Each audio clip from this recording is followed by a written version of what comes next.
Thanks for tuning in. Stuart, the Unrepentant Atheist here.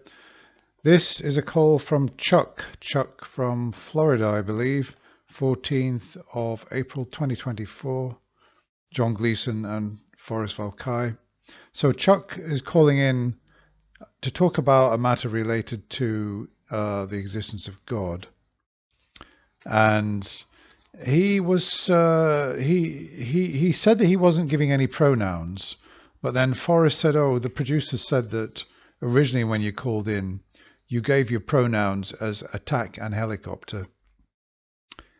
And so instead of talking about what Chuck came on to talk about, they spent the whole call on why he'd done this, why he had actually called in originally and given his pronouns as attack and helicopter. And Forrest said to him that it's quite obvious that you did that as a kind of slur on trans people.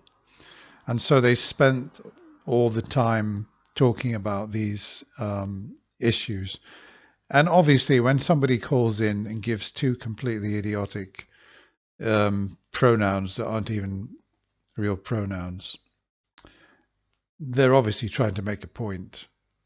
And it was quite obvious from Chuck's call that his point is that he did not believe that trans issues were legitimate, that it's a legitimate medical issue, etc. So we're going to come in at about halfway through the conversation where he actually makes quite a startling claim. Let's have a listen. Is at least partially transphobic, and I feel like, you know, making fun of the use of pronouns as a way to normalize you know, the use of pronouns, I guess, in this particular context, kind of makes you seem very shitty, just on a very personal level. Shit. Well, this so actually that's kind of where we're at right now, is that all right. Well, I've committed a thought crime, and for that I apologize. No. Once again, not a thought crime. We're not doing it. Yeah, we're not playing into the whole crime. There's no free speech anymore game. Nobody's accusing you of that. Here's the thing. Yeah, well, it's not a thought crime, is it? Because he's making fun of the whole pronouns thing. He's trying to make a mockery of it, and that's not a thought crime.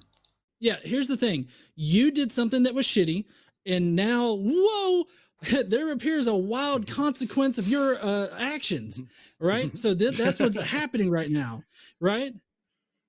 Okay. This is a consequence of your actions. We're not telling you can't be a shitty person. Yeah, you're welcome to be, just not on this show. So, like, you use this quote joke, right? Something you thought was humorous.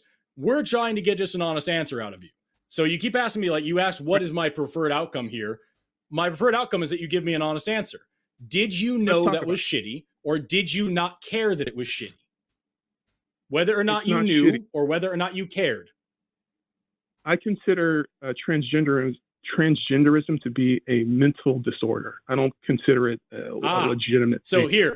So your issue is, you're calling in to talk about extended phenotypes and things. Your issue is actually with biology. And the fact that, like, this is actually something that we know a lot about now, and that we have definitively shown is not anything to do with any kind of a mental disorder. John, you had something? Oh, yeah. So very obviously, if anybody hasn't picked up on it, he just flat out lied to us at the very beginning of this, saying, I wasn't meaning to be disrespectful or a dick or anything like that with identifying as a fucking attack helicopter.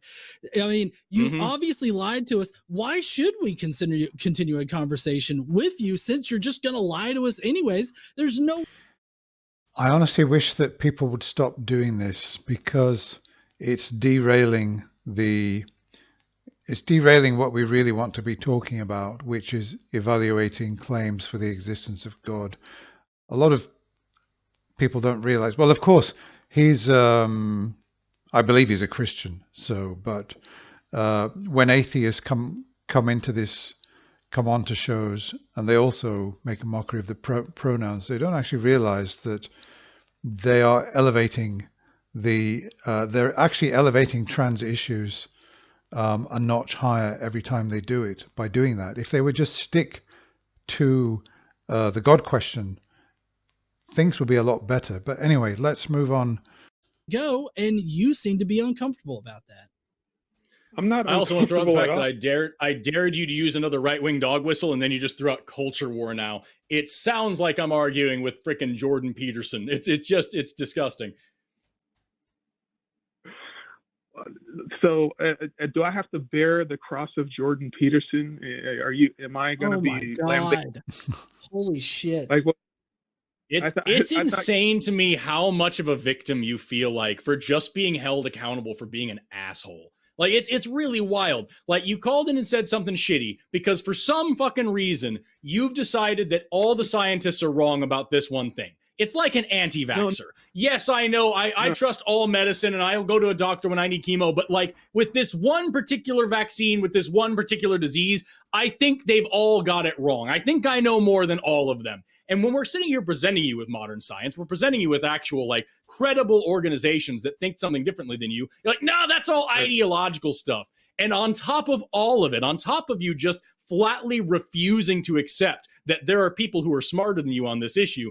On top of that, you're going to throw out here, oh, you're thought policing me. And, oh, well, I guess I committed a thought crime. And, oh, well, you're just virtue signaling and all these things as if you're the wounded party here when you called onto our show to be a dick. And now we're like, hey, why are you such a dick? And that's been this whole call. So like, I think that it's legitimate possibly to say that there have been some overreactions to certain things, in society and in culture. For example, there are books which are having words changed in them. There's a writer called Roald Dahl, a British writer who wrote Charlie and the Chocolate Factory. And in the 70s when he was writing, he was probably using some words that are sort of less politically correct now than they were then. And so words are being changed in books. A lot of authors have come out against this. They don't like to see that happening. And so, that's possibly something that's not such a good thing unless they're openly offensive to certain groups.